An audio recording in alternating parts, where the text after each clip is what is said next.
Hey, McGinn crew, it is good to see you. Mr. Lohn coming to you with another read aloud.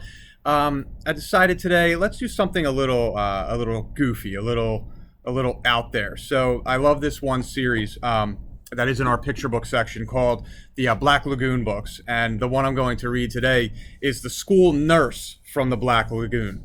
Now, here's the thing: at our place at McGinn, we are blessed to have the most amazing school nurse in Mrs. Ward. Just the kindest, biggest heart, warm person.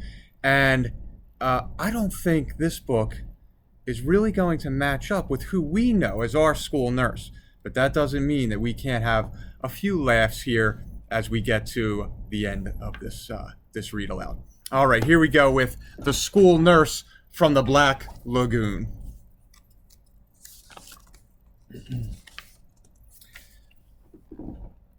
There's supposed to be a nurse at school. No one's ever seen her. At least no one that's ever come back. They say her office is behind the principal's. Her name is Miss Hurst the nurse, and she's supposed to be a real ghoul. Where does it hurt?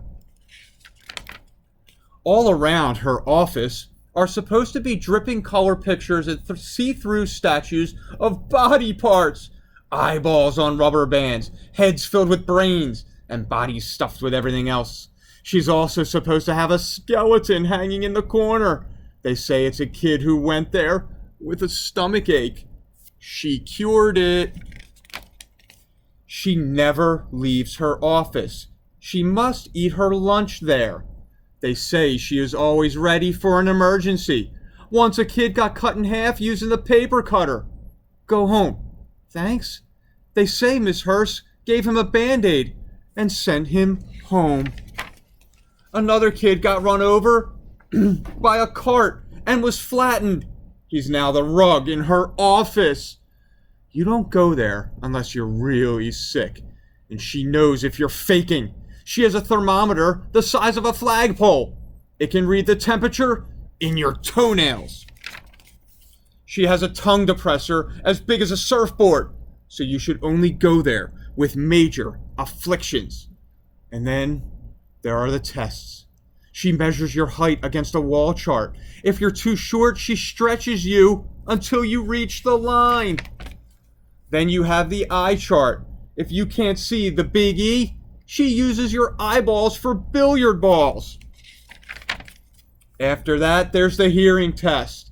If you don't pass, she puts your ears in her jewelry collection. And next, there's the vaccination.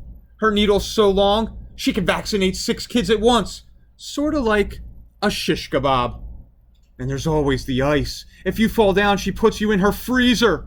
Some kids take all summer to thaw out. There's also the cot. The mattress is filled with bricks. The pillow filled with rocks. The blanket is made out of sandpaper. On the first day of school, Penny Weber went there for a nap. She hasn't straightened out since. Eric Porter went there with a toothache. Now we call him Gums. Freddie Jones went there with a sore throat. Now his head is attached directly to his shoulders. Oh, I'm breaking out in blue dots. They're all over my hand. I must have leprosy. My hand's going to fall off. I better go to the school nurse. I walk into her office. Freddie Jones is taking a nap. Either that or he's dead.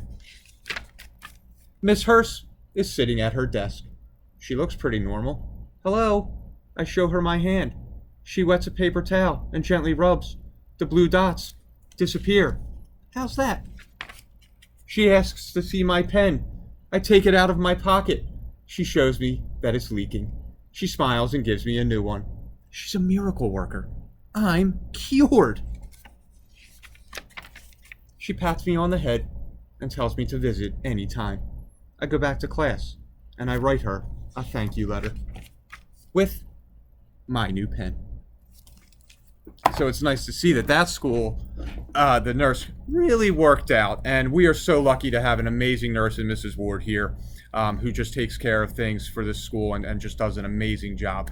Again, that is our read aloud for Thursday. We'll come back with one more to finish out the week. I hope you all have a great night. Take care.